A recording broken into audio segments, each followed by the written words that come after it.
All right, man. So hopefully everybody had a great weekend. Well, 1 day weekend. Today is just kind of like a day for homework and things like that. So that's kind of what we all do. So we're gonna get straight to it. So you guys have seen already the past few videos. We've talking about a few sectors that I've chosen during the week and why they've interested me the most. And that's kind of like how I come at the market and not so much looking for specific levels, but it's also looking at the fundamentals, looking at the perspective around us as to what's happening, letting the candles tell us what's happening with volume, volatility, um things like that with the feds. I mean, upcoming news, things like that on the fundamental side, right, of things. And that's kind of like one of those things that helps us as traders be able to see what's going to come up ahead, and also just understanding the basic principles of supply and demand, and where traders, investors, retail traders, banks, market makers are going to come in and start making some decent moves. So it's our job basically to get ready for the week and have a top watch list, for the week. Because if you don't have a top watch list and you literally keep bouncing back and forth from, this setup to this one, and then, Wednesday you're trading, UPS, and then Friday you're trading Amazon, like there's got to be a nice balance. There's got to be a understanding of characteristic in the stocks, so you specifically know how something is going to move and has been moving and has been reacting during the week. Like, let's just say, for example, Amazon, did great before earnings or whatever, and then all of a sudden after earnings it's just dropping like crazy. So if you would have been somebody to follow that specific stock, then you would know how it's going to react the rest of the week and where it's going to get rejected, so you will know that the trend is bearish, right? If you guys kept up with Walmart, you guys would have known that that thing is still downtrending, and it's been downtrending, and there's like no sign of reversal. So it's all a matter of just like making sure that you stick to the same watch list and the same tickers throughout the week. Of course, choose some here and there that are a little different, but stick to the main ones. That's going to make you a disciplined trader, somebody who's going to come in with some structure and know exactly um, what's going to happen in the next couple of days, or even know how to, some of the stocks are going to react when there's an actual bounce in the market. All right, so that's cool. uh, Hey, yeah, if you guys are sorry, guys, I'm not reading the messages on the Zoom chat. Go on the trade floor, please, and type on there. Um, so yeah, that's how the way that I'm gonna have it set up. I have the Discord up, and then I have the charts up. So so let's look at something very important. The last thing I did for you guys last week was talked about the expected move a little bit, and I know that some of you guys did not really understand what that is. So it's kind of cool that today's Sunday and I get to show you guys what that is. So that's kind of like my main focus right now, and and then the some of the stocks that I chose for the week. So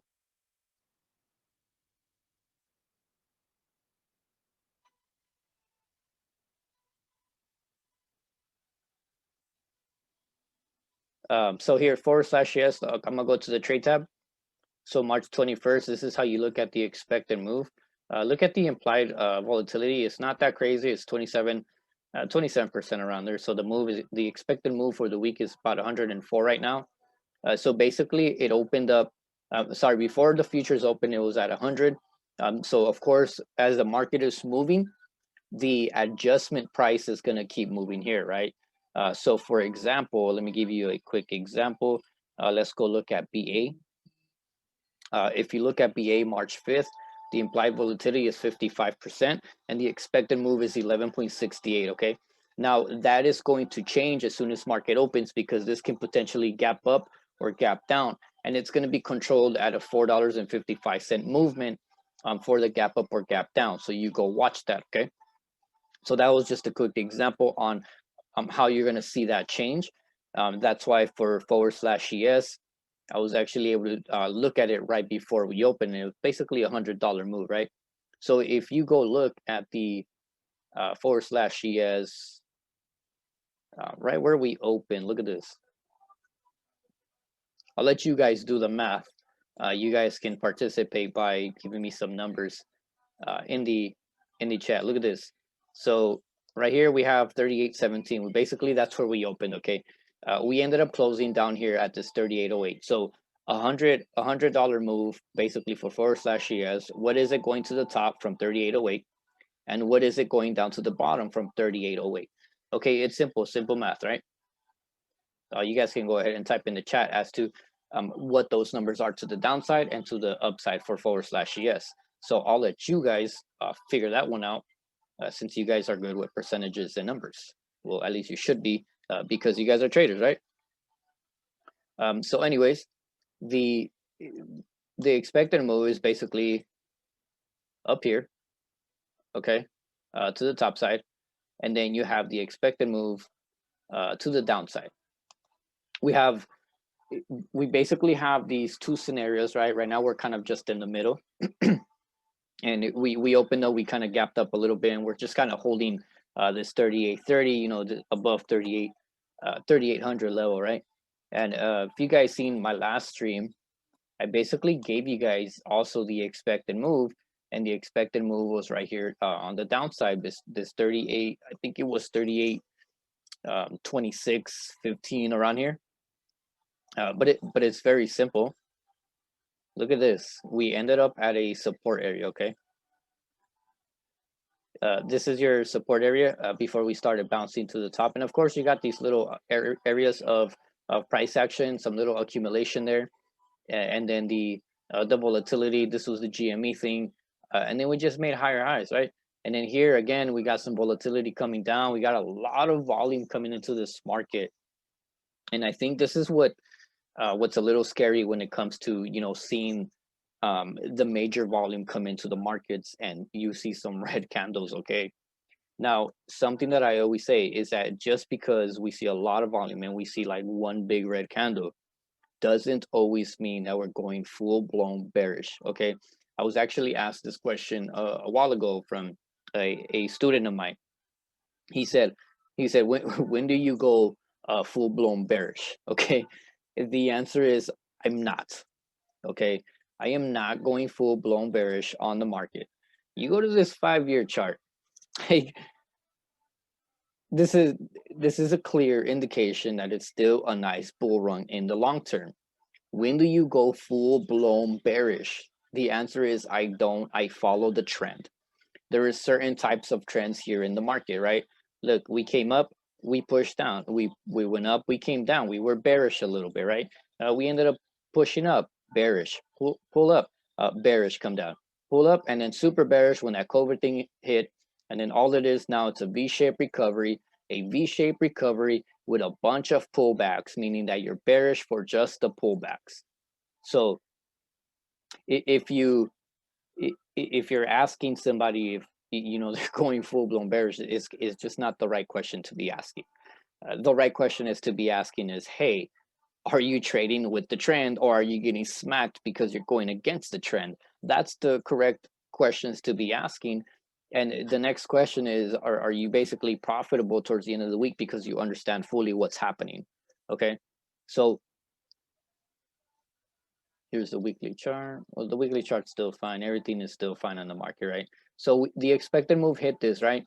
And I told you guys on here, I actually gave you guys a warning right here. And this is when the market ended up bouncing back right here on this specific day. And you guys saw how the expected move happened. That's what happens when the expected move hits, right? We get the volatility increase. You get a market full of sellers and buyers coming in, right? And when that happens, you get a lot of investors, big boy money, adjusting portfolios, and now you have a combination of retail market makers, banks, investors, you know, institutions coming into the market all at once, and that is why you see so much volume come into the market. Look at this GME thing, right? Remember the GME thing? We had tons of volume come in here, and everybody thought the world is going to fall apart. Well, look at what's happening now. We got a lot more volume this time, and not we didn't see any type of crazy news happen that that can affect, the market in a negative way to cause everything to start being bearish. Okay, there was nothing of that nature, happen to be full blown bearish. There was nothing. Okay, everything is trading normal. Trends are just happening. Trends are just breaking. Some of the short term stocks are a little bearish, and let me give you an example of something that is bearish. Look at this huge trend for Walmart. Okay, that is something that you can say like, hey, I'm bearish on Walmart. Well, definitely, I think your entry could have been up here using, whatever system it is that you're trading, and that could have gave you some decent profits on Walmart. Unfortunately, nobody ever traded Walmart, so I don't think I saw that in the charts. So that's kind of like what I see happening in the market. The expected moves is something that helps you. The volume is not always something that's bearish. Okay, it's a combination of a lot of things coming in because the trend is still up. All this is just a pullback with volatility. Okay, another pullback with volatility, and that's okay. We're still holding up in these top ranges. The bigger picture is still decent. It's still fine, even though a lot of stocks are bearish. Okay, so let's keep that in mind. But what I want you guys to do this week is keep in mind of the $100 move from 38.08 to the top, and then from 38.08 down to the bottom, $100 move. You guys go ahead and figure out those prices. Okay, so go ahead and do that. That's going to be up to you guys, and you guys please set those alerts as to when they do hit.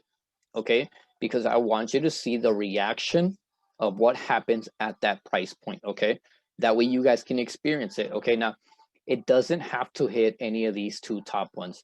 The point of the expected move is that it has to stay within that expected move.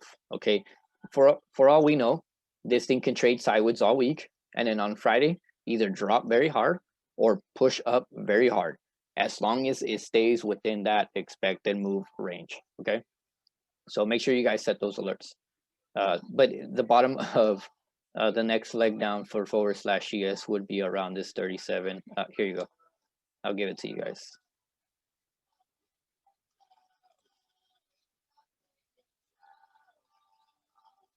This is the next leg down. It looks a little wide, so here I'll fix that for you guys. There you go.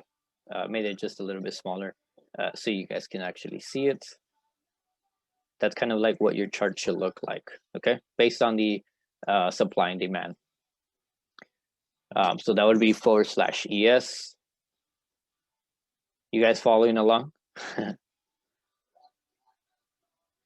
Brisk, ST can actually give you a little more information on the bond rates.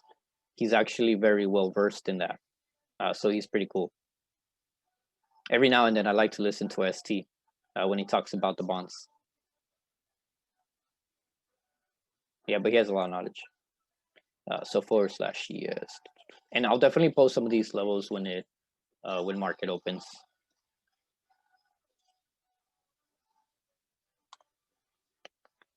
XLF financials. Look at financials, how we're doing. Okay, just like I was saying, the volume is actually increasing up here. Okay, and we're hitting this retest level. So the trend on XLF is still fine. All it is a nice pullback, right? So I have literally alerts right here at this 31.80, and then the top of this, which is your 32.20, 25. I want this to hold in order for us to do something like this. Let me see. Just like that, just basically for this trend to keep continuing. So financials are doing good. If you guys go look at JPM, BAC, GS, things of financial sector, and just go look for the best setup and see how the market is going to react when we're right here at support. And if we do bounce, see if your stock is bouncing as well. So kind of correlate the two. Jets, airlines. I know airlines has been, one of those stocks that has been getting covered for such a long time that I always talk about seeing recoveries and finding laggers in the market. And that is like the best thing that I like to look for. I like to look for laggers. I like to look for stocks that are downtrending, so I can catch that reversal. Just like you guys seeing, we were able to catch some of the UNH trade, something that we covered in the chats. So congrats to those who did trade it. I know it kind of sucks because the spreads were a little wide, and I know someone lost money trading that.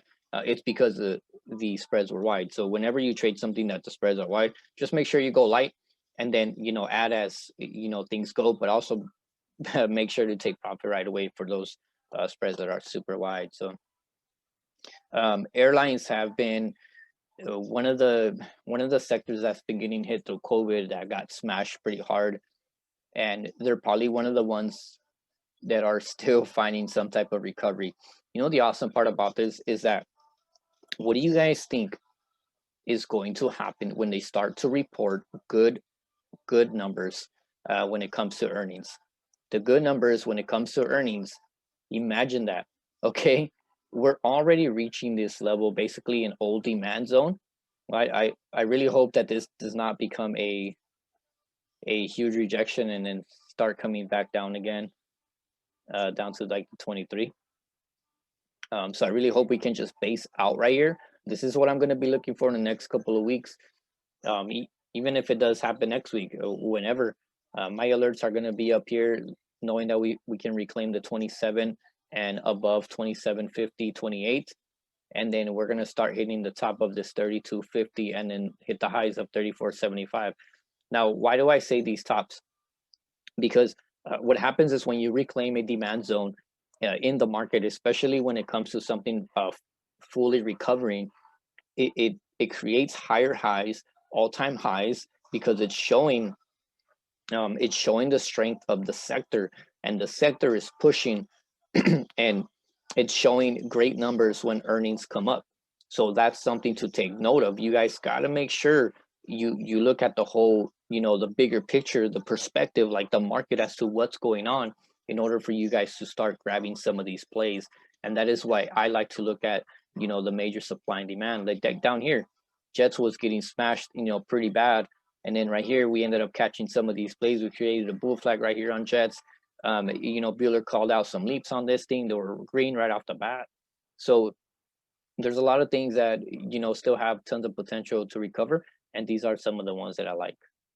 Okay, so Jets is doing okay. Solar, you guys saw how we talked about solar. You guys remember that? So I did talk to you guys here. I did say we were at a demand. And unfortunately, this thing just dropped, and it just kind of trended down here on the bottom. And like I said, we were just waiting for some of the earnings to, show some show some more structure on here, and to see if solar can actually hang, with the market. But the market did take a beating this week, this past week. So it's okay. We can definitely wait for the recovery. I think if we reclaim this 107 and this 109, I think we'll start going back to the top, and solar will, be back and popping. So I'm gonna make sure that I keep my alerts on solar up in this area, and I want to make sure that we hold these levels down here and try not to go any further down. I don't want this to, start trending down, but I still think solar still has a lot of room to, to grow. And since we have a nice structure here, we have some history, some price action history. I doubt it goes below this specific level right here. This wick right here. All right. I don't see solar coming down below this level. I'm just marking wicks. Okay, this is not a zone. Don't say that this was a zone. It's not. I just want to make sure that we don't go below this wick, which is 91.50. Okay. Double bottom on tan. No, so the reason why I say I don't believe it will go down below that is because of this wick. Look at this. It got bought up right here, and it's already showing some action. So the candle body is not a big red one. So that's what I like. I like that it's a huge wick versus a huge candle like this one up here. And this is showing a lot of interest for solar. I think a lot of people entered solar this week. So follow up on solar.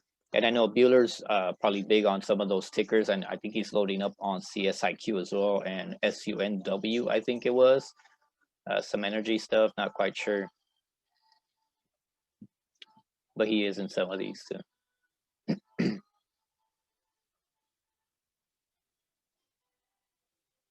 All right, so one of the stocks that I'm gonna keep track of is gonna be Costco. Look, I know it has earnings. Okay, I'm not looking for a earnings play. I'm looking for a recovery.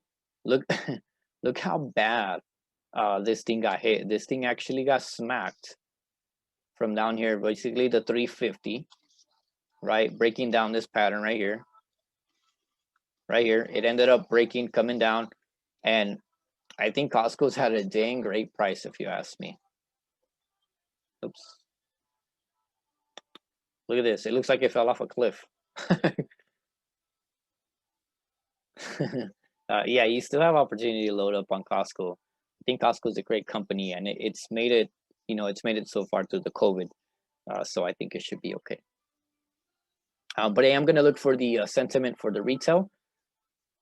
That's all I'm looking for. I really want Costco to hold, and just to come do a retest for earnings, like reclaim back the 350. Once we can reclaim the 350, then I'll definitely start putting this on the watch list and start trading this bad boy all the way to the top. The other one, of course, was Walmart. You guys are probably wondering why I'm grabbing these huge red candles. Well, I think they're awesome. I think they're, great buy areas, and Walmart's at a great area. Look at this piece right here. This was a piece from once where we had some price action happening here, and then we got some crazy volume right here to confirm this huge move all the way to 150, 130, okay? So if you're telling me that this looks bearish, I'm telling you that it's at a great buy area where the volume had came in at one point, right? Because that's what price action is. Price action is based on the past history, that in the future it will happen the same thing. Now, I'm not saying it's going to go back to 150, 130, okay? Don't mess up what I'm saying. I'm saying that these buyers, I'm looking for the same buyers on this side for a type 2 and a type 3 breakout, right? The type 2 basically catch the falling knife right here. And the type 3, for those of you who like more confirmation and like to be safe for traders, get the breakout over 133, 132.50. And then make sure that we keep pushing up with Costco sentiment being up, with retail being up, and things like that. So I'm more of a riskier trader, and I'll definitely grab this type 2 with my stop loss right below. So I'm gonna look for the recovery for Walmart. Right, it has a nice downtrend. Look at this thing, like literally just coming down right after earnings, got smacked after earnings, and that's okay. If you guys go ask Warren Buffett if Walmart's had a great buy, he's gonna tell you, heck yeah. There was news for Walmart. Thanks, Navi. Yeah, post it and let me know. That way I can buy some more. So alerts, I like one. Just keep it over, safe over 133, okay? If you guys want to start trading this on a bullish sentiment, start over 173. I will definitely start looking to grab Walmart right here at this like 129.50. My stop, of course, will be 129. 50-cent stop loss versus a reward of like 138, 140. I'm okay with that.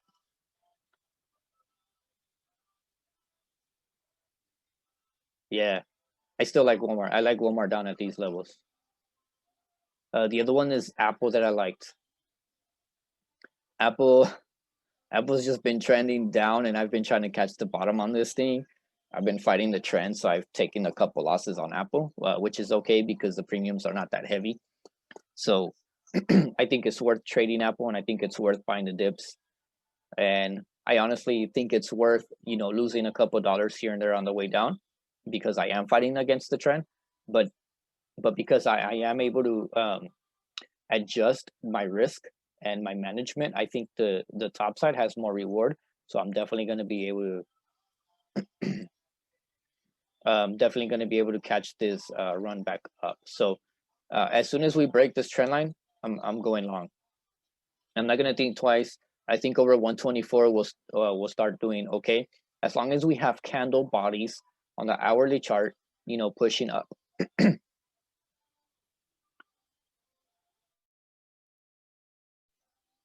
So make sure that when you are trading Apple going to the long side, you have candle bodies building on top, you have some type of structure, you have some type of pattern, playing to the top, because we cannot just say, breaking up this trend line. Okay, anything can break a trend line and still come back down, and retest the trend line and still keep coming down. As long as we build candle bodies, give me a reason to go this long. I know it's getting some news again, but like, what's new? They've been talking about going into the EV sector. So the reaction, the sentiment of Apple is what you got to trade, not the news. Okay, so trade the chart, make sure that the chart is building and not the news pumping. Okay, so there's a difference. If you want to play the news and get hyped and be biased on the news, that's okay. Make your money, but look for the chart to tell you that there's a base, that there's a reason to push up, and not care about the news. The news is just extra. If the news wants to be extra and give us that extra boost, then by all means, I'll hold my extra longer contract. That's what I will do. Okay, so definitely start grabbing some leaps down here if you guys want. I think at 120, Apple is a freaking steal. If it goes down to 115, shoot, grab some more. If it goes down to 110, grab some more, because the value of Apple is still amazing. The long-term value of Apple, it's I think it's great. So I'm gonna be looking for Apple for long plays again. I'm already in leap, so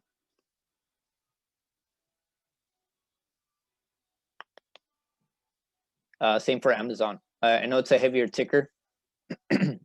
I don't really like posting heavier tickers, but look at this downtrend as well.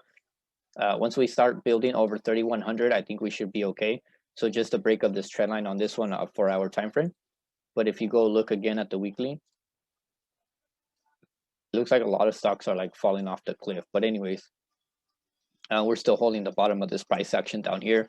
We're still in it, so it's nothing to be concerned about yet.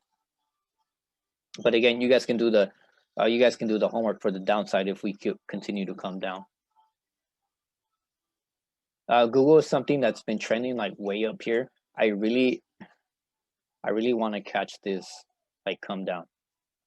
Just a quick tip though, whenever you guys see the market coming down and you see stocks like this that are way at like all-time high levels, and you really don't want to short Apple because it's already shorted, you don't want to short Walmart because it's already shorted, my advice and my tip is to start looking for those stocks that are way up on top while the market is dropping, right? And then grab some short plays up here, because your risk is literally right here and your reward is all the way at the bottom if the market continues to drop. So, just a quick tip for you guys to look at. So BA, you guys see that huge run that BA had. The awesome part about BA is that it came back into this range right here. This is what I like. Okay, this 217.50 all the way down basically to this 209.50. Okay, it's been chilling in this price action, and it's been trying to find a new area, a new value, a new perspective, basically a new trend change. It's what it's been trying to set for itself. And what I really want to see is, I really just want to see it over this 217.50. I want to just follow it all the way back up into the 230, even to the top of this 244. Okay, BA is a great stock right now. I've been saying this for quite some time, that if you guys start buying some BA, it's a great time to start buying. It's actually building some structure. It's building a little base. So it's like a rally base rally. Come back in for the retest, and let's see if it can push up on the type 3 right here, and then start pushing all the way back up. So look for some good moves for BA again.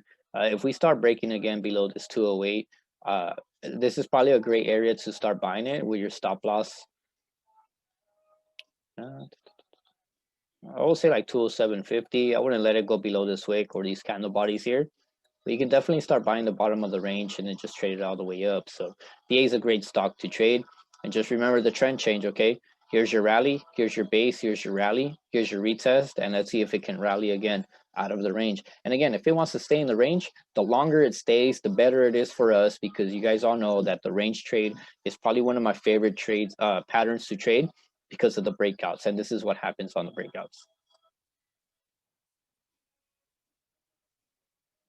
Tesla.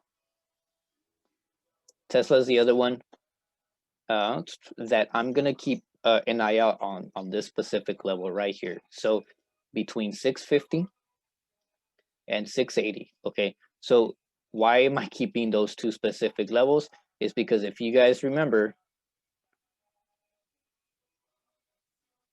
hey, congrats, ST. Just saw that. So if you guys remember right here, remember when Tesla joined the S&P 500?